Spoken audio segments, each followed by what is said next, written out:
Hello guys. मैं आशा करता हूँ आप सभी अच्छे होंगे। आपका मेरे यूट्यूब चैनल में फिर से स्वागत है। अब तक हमने अपने स्टैटिस्टिक्स के जो सब्जेक्ट हैं उसके अंदर कोरिलेशन एनालिसिस को जो है पढ़ा था। अब हम जो आज के अपने लेक्चर में रिग्रेशन एनालिसिस जो है वो स्टार्ट करेंगे। तो आइए ज़रा उसका जो है कंटेक्स्ट जो है हम पढ़ते हैं। तो सबसे पहले हम रिग्रेशन क्या है थोड़ा तो इंट्रोडक्शन कर लेंगे, उसके बाद उसका जो मीनिंग है रिग्रेशन का वो समझने की कोशिश करेंगे। फिर जो उसकी एक टाइप होती है जिसको लीनियर रिग्रेशन भी बोलते हैं वो हम जो है स्टडी करेंगे। तो रिग्रेशन लीनियर रिग्रेशन का जो है उसके अंदर हमारा रिग्रेशन लाइन जो है वाई ऑन एक्स और regression line X on Y जो है वो समझने की कोशिश करेंगे। इसी दौरान जो है इंडिपेंडेंट और डिपेंडेंट वेरिएबल क्या होते हैं उनको भी जो है समझने की कोशिश करेंगे। तो कोरिलेशन में हमने ये देखा था कि दो वेरिएबल्स के बीच में जो है एक कोरिलेशन जो है वो एग्जिस्ट करता है। रिग्रेशन में हम ये एनालाइज करेंगे कि जो रिलेशन एग्जिस्ट कर रहा है उसका जो है कॉज एंड इफेक्ट क्या है, कौन सा वेरिएबल कॉज है, कौन सा वेरिएबल उस कॉज का इफेक्ट है। तो वो कॉज एंड इफेक्ट या कॉजल रिलेशनशिप जो है वो हम पढ़ने की कोशिश करेंगे अपना जो है रिग्रेशन वाले चैप्टर में। तो इंट्रोडक्शन से स्टार्ट करते हैं।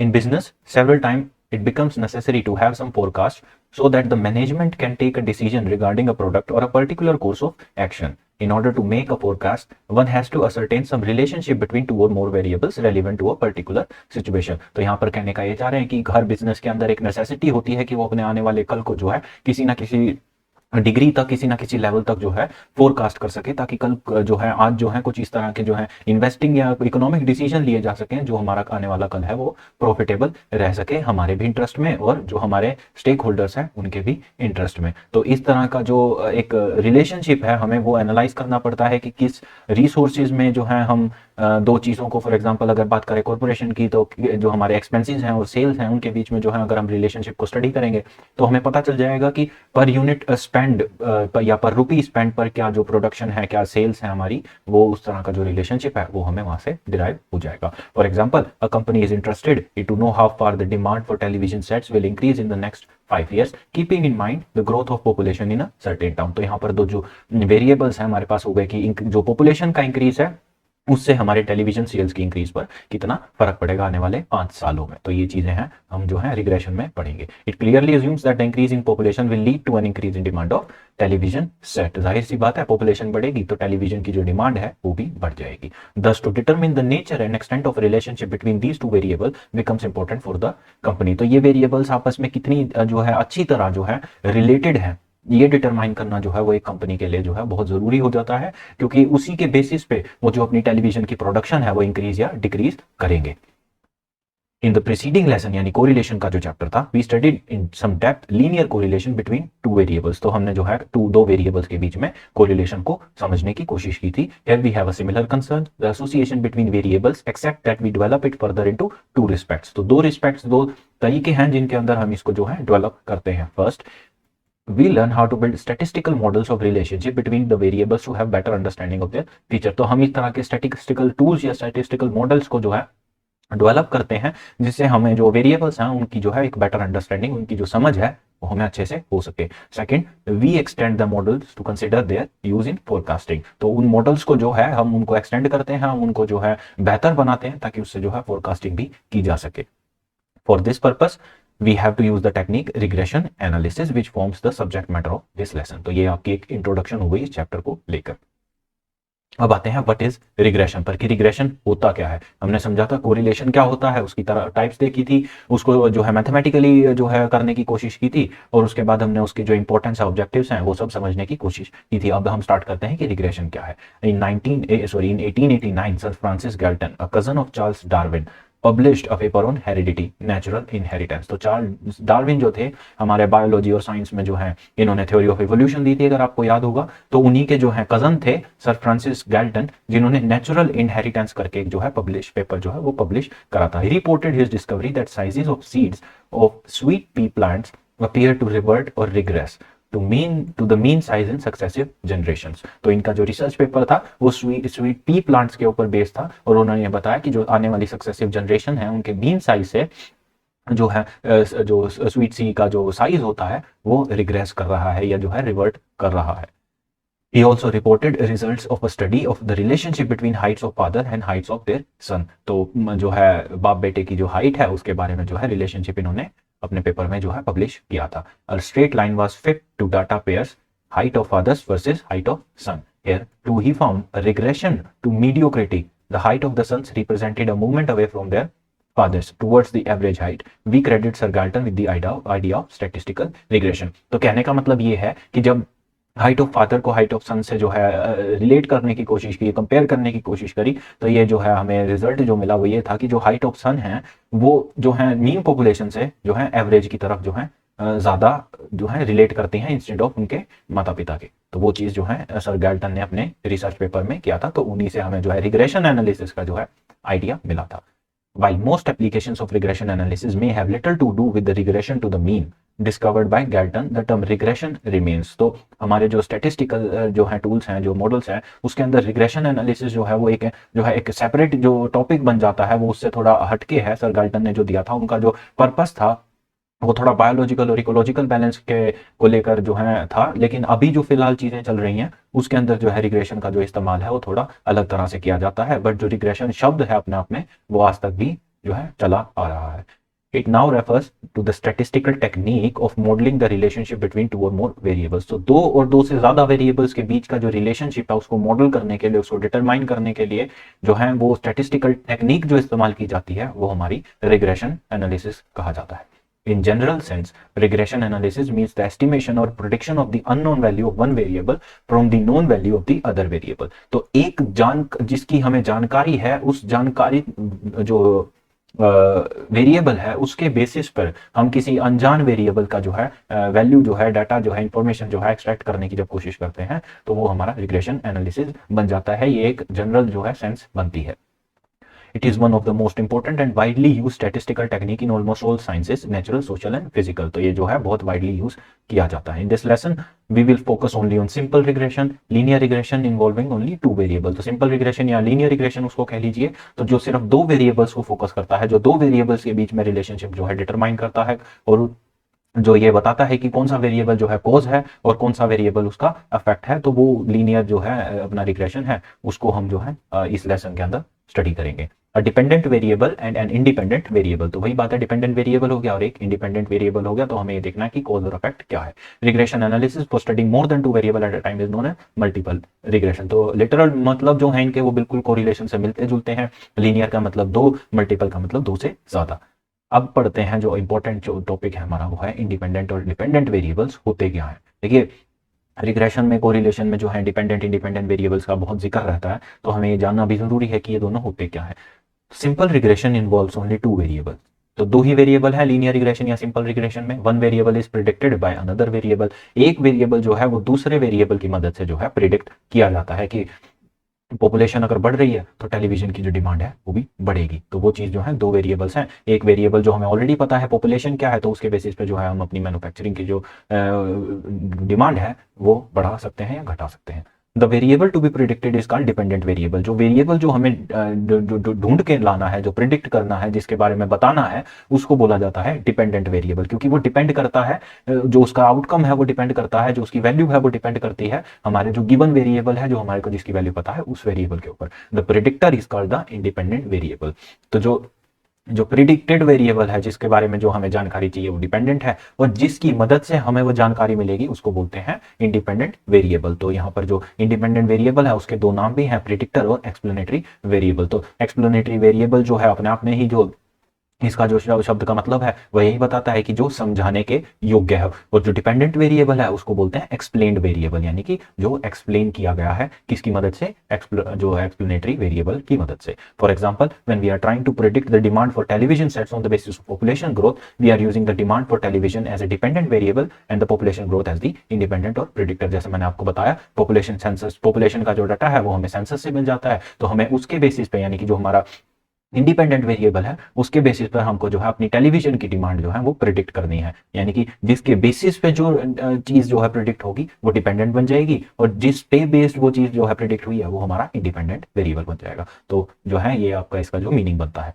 The decision as to which variable is which sometime causes problem. अब बहुत सारी सिचुएशंस में, जैसे हमने कोरिलेशन में भी जो है पढ़ा था, तो इसके अंदर भी वही सेम जो है इनहेरेंट प्रॉब्लम जो आती है वो यही है कि हमें ये ढूंढना मुश्किल हो जाता है कभी कभी कि कौन सा वेरिएबल डिपेंडेंट है और कौन सा वेरिएबल जो है अपना इंडिपेंडेंट वेरिएबल है, क्योंकि सिचुएशंस के हिसाब से जो है मान लीजिए कभी जो है हमारे पास पॉपुलेशन ग्रोथ जो है वो इंडिपेंडेंट है तो टेलीविजन जो है वो डिपेंडेंट है, लेकिन कभी कभी सिचुएशन ऐसी आ सकती है कि हमारे पास जो है टेलीविजन जो है इंडिपेंडेंट बन जाएगा और पॉपुलेशन जो है वो इंडिपेंडेंट वेरिएबल जो सॉरी डिपेंडेंट वेरिएबल बन जाएगा। तो हमें ये पर्टिकुलरली स्पेसिफाई करना जो है थोड़ा कठिन काम हो जाता है कि टेलीविजन कब डिपेंडेंट है और कब इंडिपेंडेंट है, और सिमिलरली ऐसे ही पॉपुलेशन ग्रोथ कब डिपेंडेंट है और कब इंडिपेंडेंट है।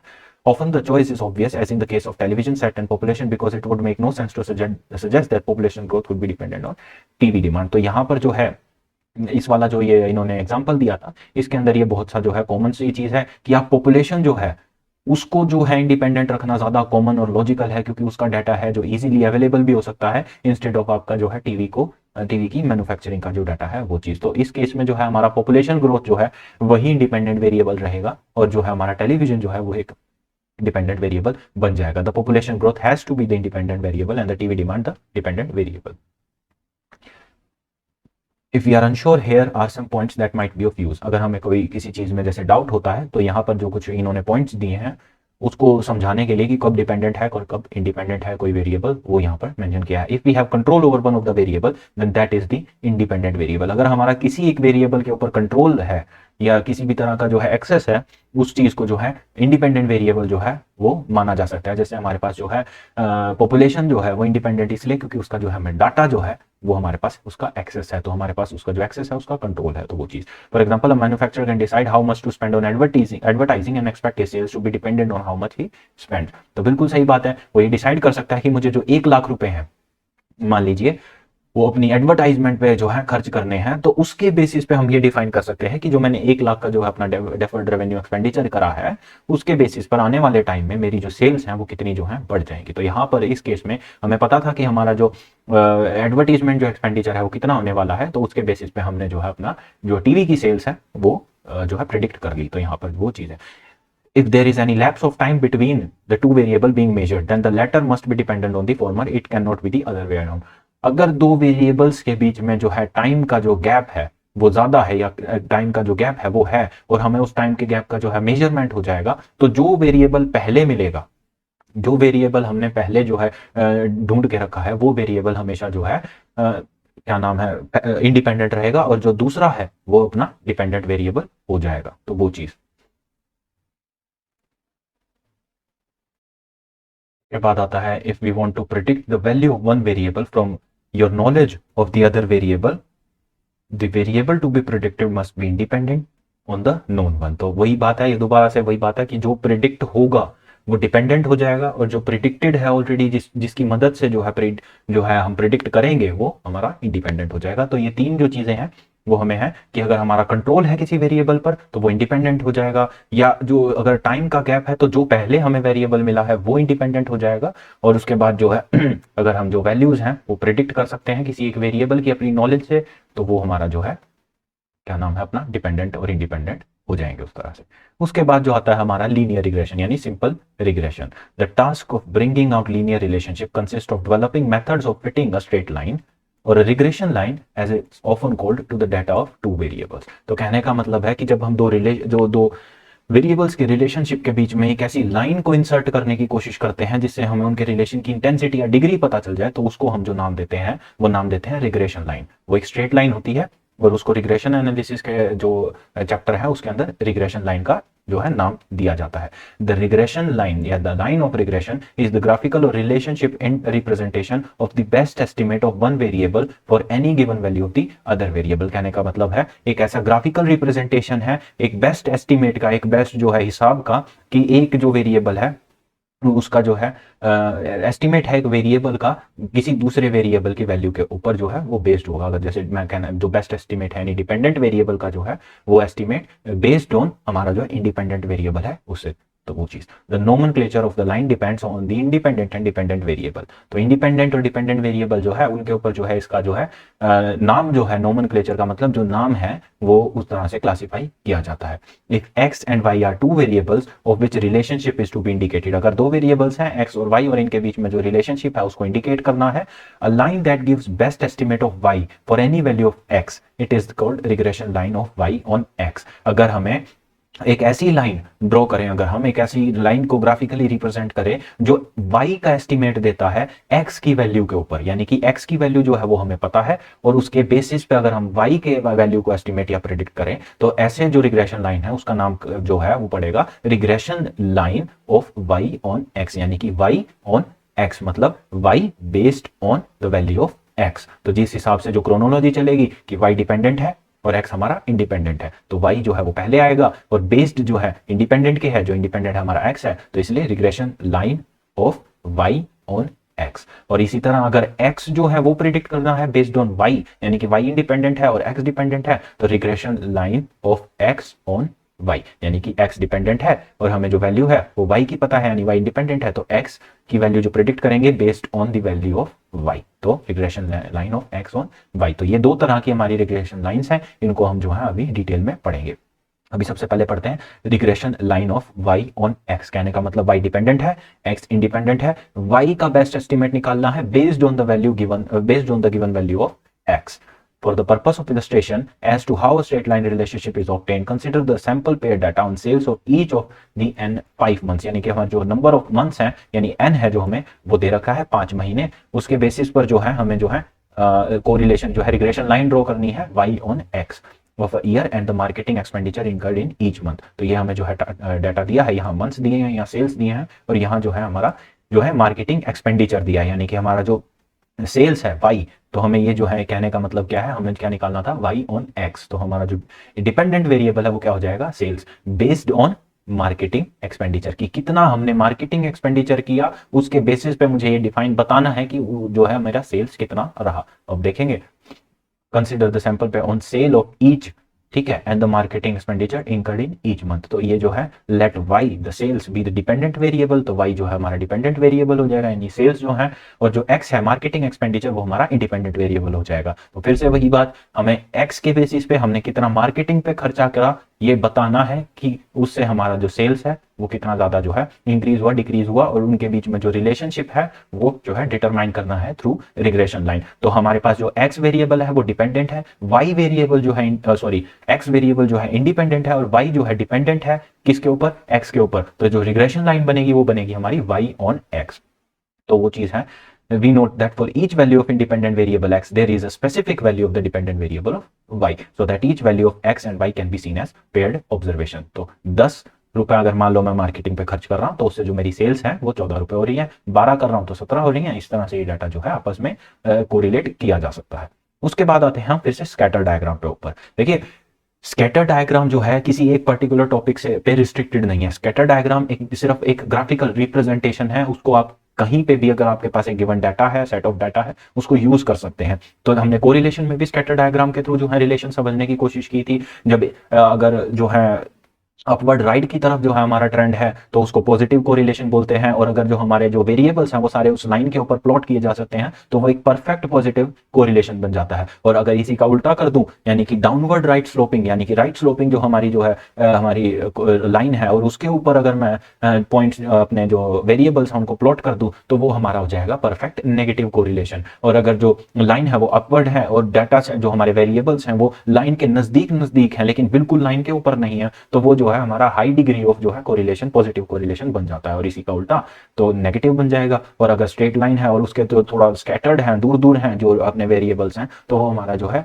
मॉडरेट या लो डिग्री वाला सिस्टम जो है बन जाएगा। तो स्कैटर डायग्राम अब रिग्रेशन में भी है रिप्रेजेंट करने के लिए। Before obtaining a straight line relationship it is necessary to discover whether the relationship between the two variable is linear, that is the one which is best explained by a straight line.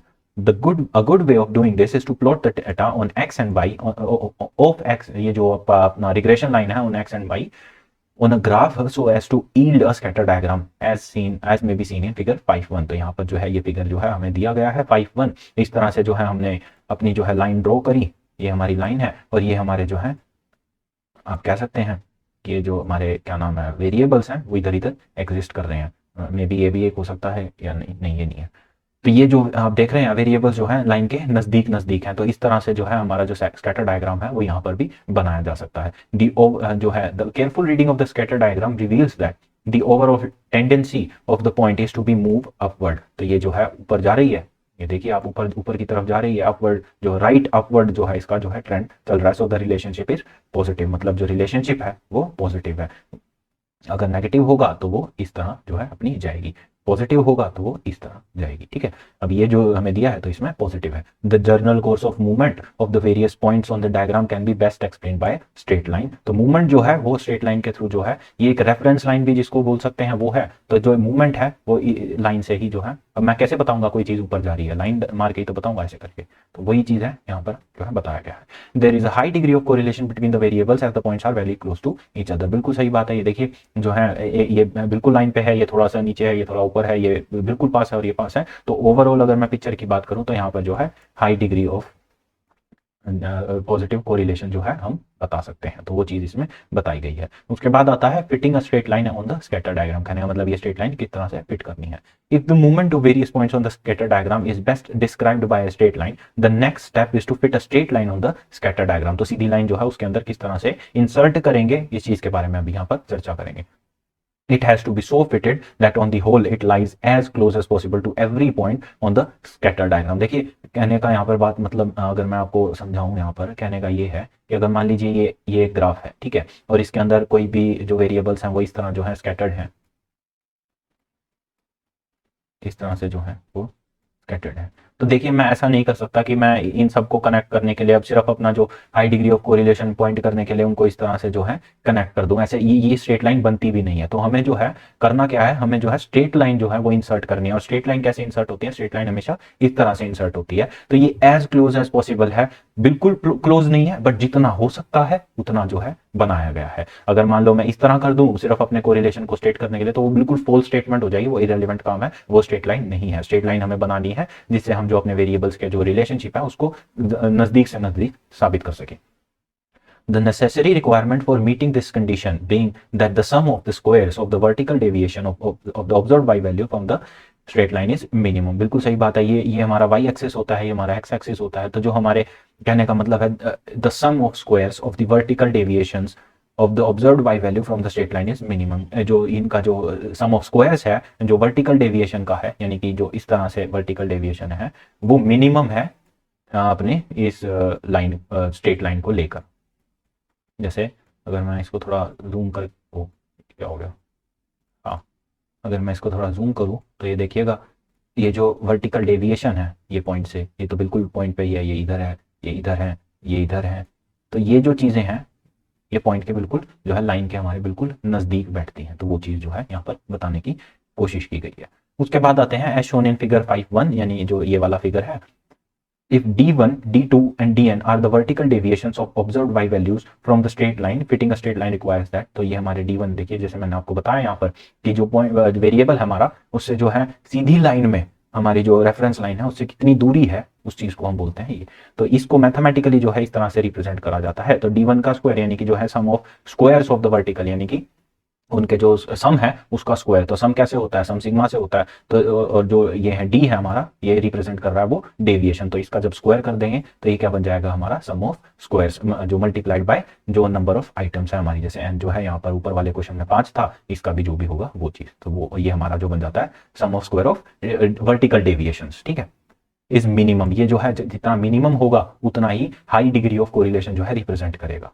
The deviation dj have to be squared to avoid negative deviation, cancelling out the positive deviation. Since a straight line so fitted best approximate all point, तो ये जो है line of best fit भी इसको कहा जाता है, ठीक है। उसके बाद आता है line of best can be fitted by means of freehand drawing method। जैसे मैं अभी करके दिखा रहा हूँ आपको, मैंने ये प्लॉट कर दिया, उसके बीच में एक लाइन खींच दी। और दूसरा जो मेथड आता है वो लीस्ट स्क्वायर मेथड आता है। तो फ्री हैंड तो मैंने आपको बता ही दिया, सीधा अपने हाथ से जो है आप अपने जो है बेस्ट एस्टिमेट से सीधी लाइन स्केल से या रूलर से जो है वो खींच देंगे, तो उसको जो है फ्री हैंड ड्राइंग मेथड का नाम दिया जाएगा। उसके बाद जो है ये देखिए ट्रांसपेरेंट रूलर का यहाँ पे मेंशन भी हुआ है। तो उसके बाद आता है लीस्ट स्क्वायर मेथड। ये थोड़ा मैथमेटिकल मेथड है, इसके अंदर जो हम मैथमेटिकली जो है रिप्रेजेंट करेंगे। तो यही हमारी जो इक्वेशंस है आगे आने वाले, जो अपना ये y ऑन x को जो है रिप्रेजेंट कर रही है, वो हम आगे आने वाले जो अपना रिग्रेशन है उसके अंदर भी बार बार पढ़ेंगे। The least square method of fitting a line of best fit require minimising the sum of squares of vertical deviation of each observed y value from the fitted line. तो वही कह रहे हैं, ये जो हमारा स्क्वायर ऑफ वर्टिकल डेविएशन है यानी d का जो स्क्वायर है उस सम ऑफ सिग्मा d का जो स्क्वायर है उसका जो है मिनिमाइज करना जो है इसका जो है काम होता है। These deviations such as D1 and D3 are shown in figure 5.1। फिर से वही बात है, ये जो है हमारे ये D1 दिए गए हैं इस तरह से, जो है मैं इसको थोड़ा ज़रा साफ कर देता हूँ ताकि आपको समझ में आ सके। तो आप देखेंगे ये हमको जो है ये हमारा वेरिएबल है, ये हमारा वेरिएबल है, ये तो लाइन पे ही है तो इसका तो बिल्कुल ही मिनिमम होगा, और ये हमारा वेरिएबल है और ये भी हमारा वेरिएबल है। तो हम देखेंगे इससे जो है हमारी लाइन की दूरी कितनी है, तो इसको जो है हम बोलते हैं वर्टिकल डेविएशन। और जब हम इन सब का सम कर देते हैं D1 प्लस D2 और D3 जो भी हैं ये हमारा बन जाता है सिग्मा D का स्क्वायर। ये जो है हमारा, और जो है n नंबर यानी कि 1 2 3 4 5 है ना, तो 5 मंथ्स दिए थे ऊपर वाले क्वेश्चन में, उसी को यहाँ पर रिप्रेजेंट किया गया है। तो वो चीज़ है यहाँ पर जो है समझाई गई है। And are given by y minus yc, where y is the observed value and yc the corresponding computed value given by the pitted line। तो yc जो है हमारी computed value है, इधर आ रही है, और a प्लस जो है bx जो है हमारा, ये हमारी इक्वेशन जो बन जाती है वो आ जाती है लीस्ट स्क्वायर मेथड की। ठीक है, for ith value of x, मतलब x की कोई एक पर्टिकुलर वैल्यू है, उसके on the basis of that हमें जो है y को जो है प्रिडिक्ट करना है। The straight line relationship in equation 5.1, ये जो इक्वेशन है is stated in term of two constant a and b। तो a एंड b जो हमारे दो कांस्टेंट गिवन है, ये रहे a और b। The constant a is the y intercept. तो जो कांस्टेंट a है वो जो जिस लाइन को y इंटरसेप्ट कर रही है, मान लीजिए मैं ये बात करूं तो ये अगर मैं लाइन इस तरह खींचूं तो ये जो लाइन है ये लाइन y से जो कट करके हमारे वेरिएबल्स को कट कर रही है, ये वाली जो इस तरह की अगर मैं लाइन की बात करूं तो ये हमारा जो है कांस्टेंट a बन जाता है। और b जो है y intercept, it indicates the height on the vertical axis from the straight line and representing the value of y on x when x is 0। तो बिल्कुल सही बात है, ये x जो है यहाँ पर 0 है, तो इस वाली जो भी लाइन है उसके ऊपर जो भी पॉइंट्स आएंगे वो हमारे जो है a को रिप्रेजेंट करते हैं। तो जैसे मान लीजिए ये वेरिएबल है, मैं इससे ऐसे लाइन दे दूं तो यहाँ x तो 0 है और जो है y मेरा ये बन जाएगा। तो ये इंटरसेप्ट जो है y के एक्सिस पे जब x 0 है उसको बोला जाएगा a। उसके बाद जो है हमारा constant b is a measure of the slope of the straight line. It shows the absolute change in y for a unit change in x।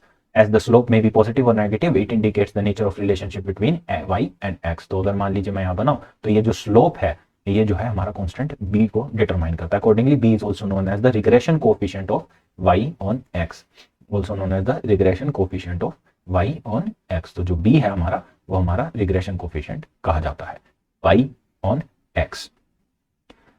उसके बाद आता है since a straight line is completely defined by its intercept a and slope b, the task of fitting the same reduces only to the computation of the values of these two constants.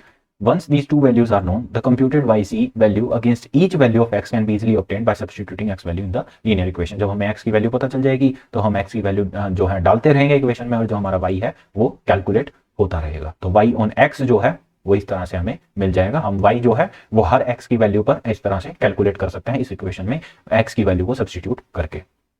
और a और b जो है वो आपको बता ही दिया मैंने, a constant है वर्टिकल एक्सिस पे और जो b है वो हमारी जो है स्लोप को डिफाइन करता है। उसके बाद आते हैं in the method of least square the value of a and b are obtained by solving simultaneously. तो ये जो चीजें हैं ये आपकी जो डेरिवेशन है ऊपर वाली इक्वेशंस की वही जो है दी हुई हैं। तो यहाँ पर देखिए ये ए जो है इस तरह से कैलकुलेट किया गया है और बी को इस तरह से कैलकुलेट किया गया है। N sigma x y minus sigma x sigma y divided by n sigma x का स्क्वायर माइनस सिग्मा एक्स का होल स्क्वायर। तो यहाँ पर सिर्फ एक्स का स्क्वायर किया गया है और यहाँ पर सिग्मा एक्स का होल स्क्वायर यूज किया गया है। तो इससे जो है हमारी बी की जो वैल्यू है, बी क्या था हमारा, बी क्या था कोफिशिएंट जो है regression coefficient on off y on x, तो वो चीज यहाँ पर कैलकुलेट हो जाएगी। और a जो है कांस्टेंट था वर्टिकल पे था तो y एक्सिस जो है यहाँ पर आ गया हमारा। उसके बाद जो हम सब्स्टिट्यूट कर देंगे इन वैल्यूज को तो हमारे पास जो है ये चीजें फिर से जो है आ जाएंगी। उसके बाद जो है computation of a and b, इस तरह से एक सवाल दिया हुआ है जिसके अंदर आपको y दे रखा है, x दे रखा है, x y दे रखा है, x स्क्वायर और y स्क्वायर दे रखा है। ये डाटा है, आपको सिंपली क्या करना है, एक इक्वेशन में एक रिक्वायर्ड जो है डाटा उनको जो है फिल कर देना है। जैसे यहाँ पर जो है सिग्मा y जो है वो हमने डाल दिया, जो है ये मल्टीप्लाइड बाय 1398 जो हमारा ये सिग्मा एक्स स्क्वायर आया है, सिग्मा एक्स स्क्वायर माइनस जो है सिग्मा एक्स मल्टीप्लाइड बाय जो हमारा आंसर आया है सिग्मा एक्स वाई का। तो ये जो है फॉर्मूला यहाँ पर ऊपर जो है ये दे रखा है, इसके अंदर जो है हम वैल्यूज जो है यूं क्यों सब्स्टिट्यूट कर देंगे तो हमारा जो है ए भी आ जाएगा और इसी तरह बी के अंदर जब हम वैल्यू सब्स्टिट्यूट कर देंगे तो हमारा जो है बी भी आ जाएगा। और जब इन दोनों को जो है हम जो है इस इक्वेशन में जो है पुट कर देंगे तो हमारा जो है वाई सी कैलकुलेट होकर आ जाएगा। तो हमारी ए की वैल्यू जहाँ जैसे ये 8.61 आई है, बी की वैल्यू 0.71 आई है, तो हम यहाँ पर जो है इस तरह से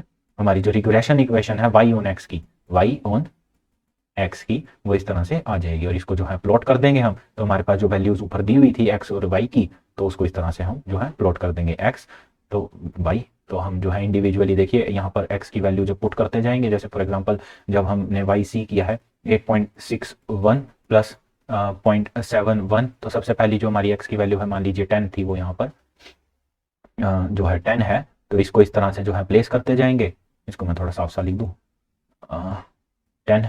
तो इस तरह जो है हमारी जो y की वैल्यू है वो इस तरह से जो है कैलकुलेट होती आएंगी। उसके बेसिस पे जो है हम अपना पॉइंट, जो भी वैल्यू यहाँ पर आएगी उसके बेसिस पे जो है हम अपना यहाँ पर पॉइंट प्लॉट कर देंगे। फिर अगली जो x की वैल्यू है 12 है, फिर 15 है, फिर 20 है, फिर 23 है, ये सारी वैल्यू जो हम पुट कर देंगे, इससे जो है हमारा वाई सी कैलकुलेट होता रहेगा। और उसको जो है हम ग्राफ पे ऐसे ऐसे ऐसे जैसे भी जो है वैल्यूज निकल कर आएंगी उसके कोरस्पॉन्डिंगली प्लॉट कर देंगे, और जो उनके बीच में लाइन बनेगी उसको हम रिग्रेशन लाइन का नाम दे देंगे। तो ये हमारी स्ट्रेट लाइन जो है बन गई। तो हमारा एक आंसर यहाँ आया, एक यहाँ आया, एक यहाँ आया, एक यहाँ आया, एक यहाँ आया। तो ये जो है हमारा वाई सी की वैल्यूज हैं जो हमने जो है इंडिविजुअली एक्स को सब्स्टिट्यूट कर करके कैलकुलेट की हैं। तो मुझे नहीं लगता इसके अंदर जो है कोई भी टेक्निकल बात है, बहुत सिंपल सी चीजें हैं। आप खुद से एक बार रीडिंग करेंगे तो बहुत ही मतलब आसान से कॉन्सेप्ट्स हैं जो है आपको समझ में आ जाएंगे। तो ये regression line on of Y on x है।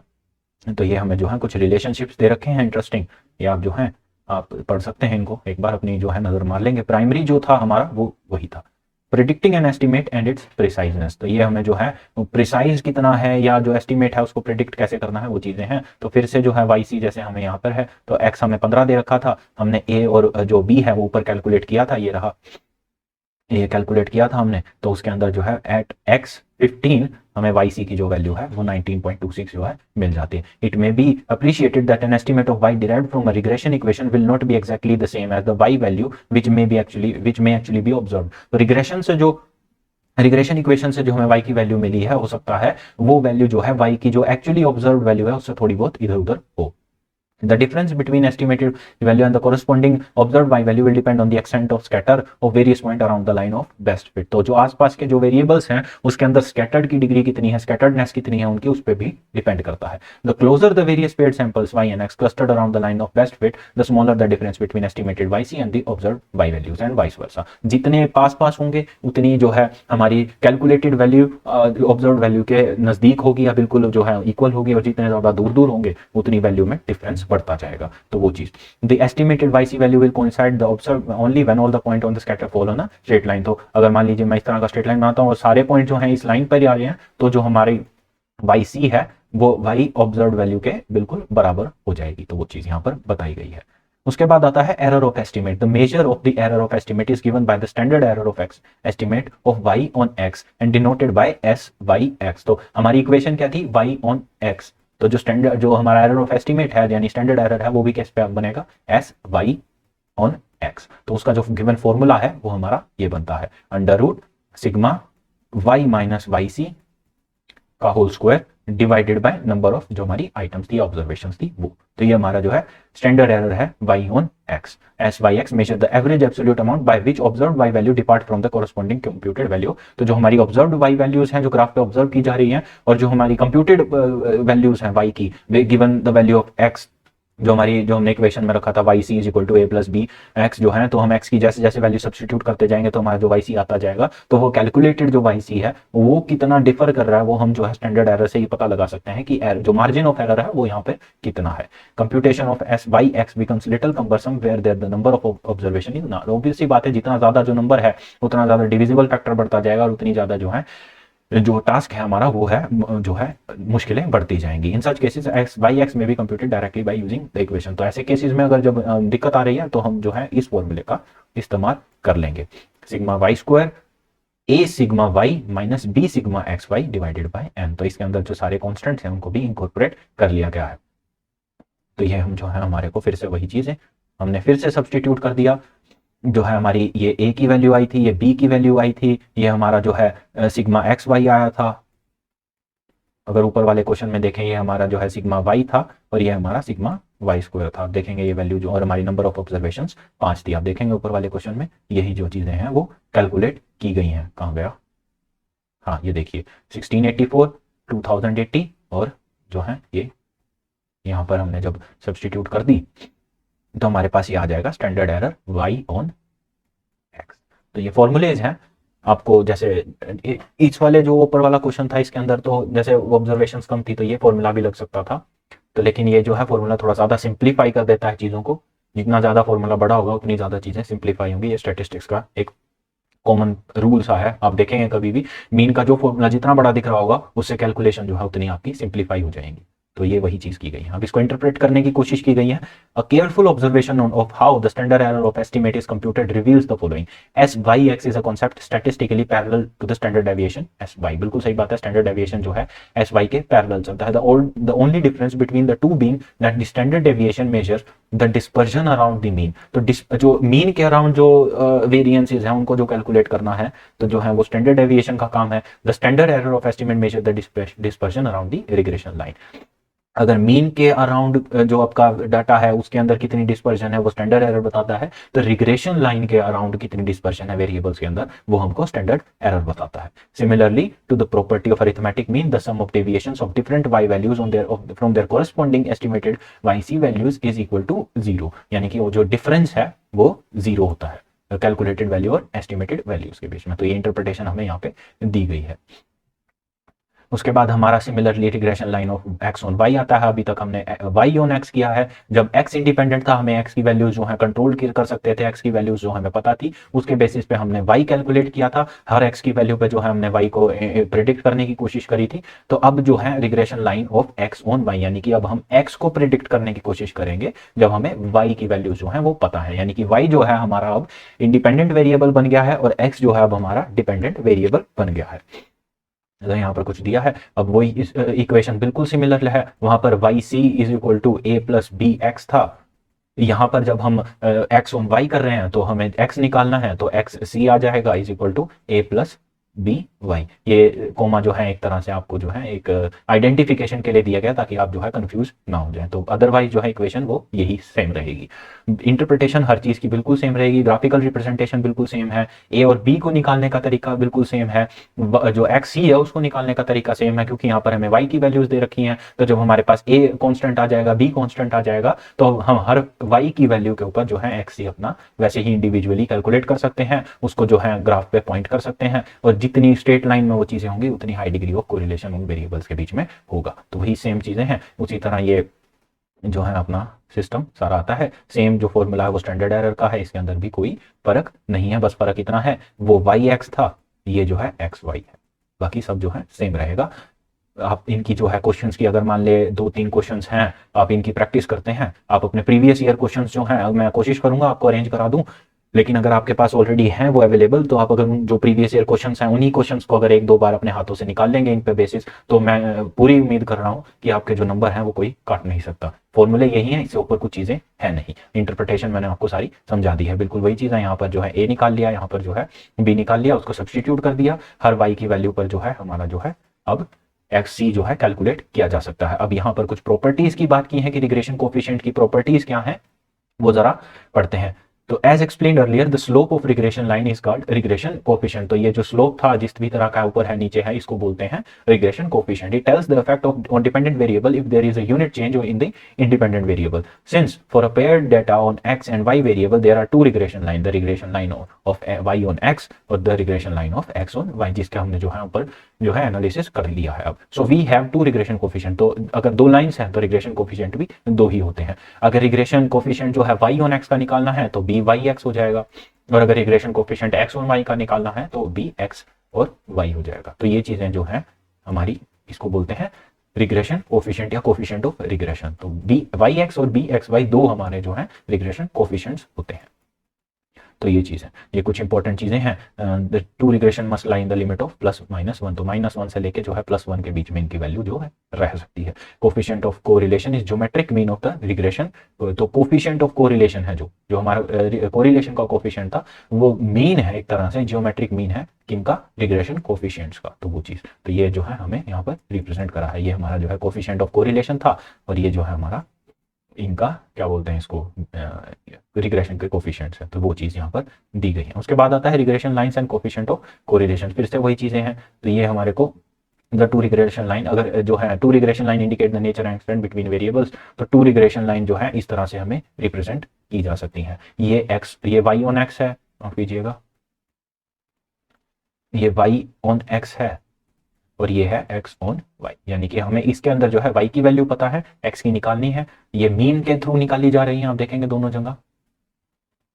तो ये चीज जो है यहाँ पर आ जाती है। हमारे पास यहाँ पर स्टैंडर्ड डेविएशंस है, यहाँ पर हमारे पास जो है कोरिलेशन कोफिशिएंट है, बाकी चीजें जो है सेम रहेंगी। बस जो है हमें प्लेसमेंट देखनी है। क्वेश्चन में पूछा गया है y ऑन x, तो y जो है हमें प्रेडिक्ट करना है, तो y निकालना है x के दम पे। और जब हमें क्वेश्चन में x ऑन y पूछा गया है, तो मतलब x निकालना है हमें y के बेसिस पे। तो वो चीजें हैं यहाँ पर है। स्लोप जो है वो इस तरह से रिप्रेजेंट करें, यानी कि ये जो इतना पार्ट है ये जो है हमारा, ये जो है ये स्लोप को जो है रिप्रेजेंट करता है। तो ये चीज ये ठीक है। उसके बाद ये टेंजेंट जो है वो अपनी स्लोप का ही मैथमेटिकल जो है, आपने अगर ट्रिग्नोमेट्री पढ़ी है तो टेन जो है वो हमारी स्लोप जो है उसको रिप्रेजेंट करता है। तो ये जो है देखिए, जैसे परफेक्ट पॉजिटिव है ऊपर जा रही हैं, सारे जो पॉइंट्स हैं वो इस लाइन के ऊपर ही एग्जिस्ट कर रहे हैं, तो परफेक्ट पॉजिटिव है। ये नीचे आ रही है तो परफेक्ट नेगेटिव है। इसी तरह से high degree of positive correlation, ये वाई ऑन एक्स लाइन जा रही है, ये एक्स ऑन वाई लाइन जा रही है, तो ये है बिल्कुल आसपास जो है इनका जो डिस्टेंस है, ये देखिए जो डिस्टेंस है वो बहुत ही कम है। तो इसी तरह ये नेगेटिव हो जाएगा क्योंकि डाउनवर्ड स्लोपिंग है। और यहाँ पर जो है डिस्टेंस देखिए कितना ज्यादा हो गया है, तो यहाँ पर लो डिग्री ऑफ जो है, और इस तरह के जो है ये है, देखिए आप इसके अंदर ये जो इररिलेवेंट सा हो जाता है, ये बिल्कुल नहीं है। जो अगर मैं करूँ लेस देन 30 या जो है उससे नीचे 0 और इसके बीच में, तो उस तरह की जो डायग्राम है वो इस तरह बन जाएगा आपके। ये है हमारे ये डायग्राम है, तो इसको जो है यहाँ पर इंटरप्रेट करने की कोशिश की जा रही है। उसके बाद जो हमारे इंपॉर्टेंट चीज आती है वो आता है कोफिशिएंट ऑफ डिटर्मिनेशन, जो हमने कल करा था, जिसको आर स्क्वायर से रिप्रेजेंट करते हैं, यानी square of coefficient of correlations. तो मैं ऊपर जो ये पढ़ा है, आप इसको एक बार जो है, एक बार क्या बल्कि 2-3 बार जो है बार बार रीड कर लीजिएगा। इसके अंदर कोई भी ऐसी चीज नहीं है जो कॉन्सेप्चुअली बहुत डिमांडिंग हो या कुछ हो। आप इसको 2-3 बार खुद से पढ़ लेंगे, रीड दे लेंगे, एग्जाम से पहले पढ़ लेंगे, तो ये आप जो है पेपर में अच्छे से रिप्रेजेंट कर पाएंगे। मोस्टली चीजें कॉमन है। अगर आपको वाई ऑन एक्स आ जाता है तो एक्स ऑन वाई अपने आप आ जाएगा। स्लोप में कहीं कोई फर्क नहीं है, कोरिलेशन का भी स्लोप सेम था, रिग्रेशन का भी स्लोप सेम है। फर्क बस इतना है, रिग्रेशन हमको जो है कॉज एंड इफेक्ट जो बताता है डिपेंडेंट और इंडिपेंडेंट वेरिएबल का, कि कौन सा वेरिएबल डिपेंडेंट है किस वेरिएबल के ऊपर। तो ये चीज हमें जो है रिग्रेशन से पता चलती है। उसके बाद आता है कोफिशिएंट ऑफ डिटर्मिनेशन। तो आर स्क्वायर जो है उसको रिप्रेजेंट करने का जो तरीका हमें दिया गया है वो है r square is equal to explained variance by total variance. तो ये जो है हमारा फॉर्मूला है। इसको जो है हम अगर रिप्रेजेंट करें मैथमेटिकली, तो ये हमारा एक्सप्लेन्ड वेरिएबल हो जाता है वाई सी माइनस वाई जो है का whole square divided by total variance. ये हमारा टोटल वेरिएंस आ जाता है। देखिए ये जो है इंडिविजुअल वैल्यूज हैं जो हमने कैलकुलेट करी थी जब हमने इंडिविजुअल एक्स की जो सारी वैल्यूज हैं, और ये जो है हमारा टोटल है। जब हम उनका जो है टोटल कर देंगे तो वो चीज यहाँ पे टोटल वेरिएंस बन जाती है। तो ये हमारा जो है कोफिशिएंट ऑफ डिटर्मिनेशन कहलाता है। तो इसको जो है we can calculate another coefficient k square, also known coefficient of non determination। तो r square है coefficient of determination, coefficient non determination। ये आज तक पता नहीं पेपर में पूछा गया है नहीं, तो आप एक बार इसको जो है पढ़ेंगे, unexplained variance by total variance. तो वही चीजें हैं, इसके अंदर से 1 माइनस कर देंगे, या 1 माइनस आर स्क्वायर जो है आपका जो है k2 बन जाएगा, क्योंकि जो है आर स्क्वायर प्लस k का स्क्वायर वो जो है वो 1 होता है।